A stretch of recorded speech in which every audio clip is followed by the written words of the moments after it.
قرآن گواہ ہے، اللہ نے ہمیشہ اپنی مدد تب تب بھیجی جب جب تقدیریں دعاؤں کے مخالف آ کر کھڑی ہو گئی۔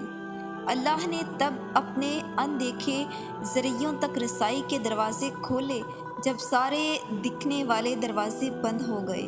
اللہ تب خود وسیلہ بن گیا جب دنیا کے سارے وسیلے ختم ہو گئے۔ اللہ تب طاقت بن کر کھڑا ہو گیا جب جب مانگنے والے تھک کر گر گئے۔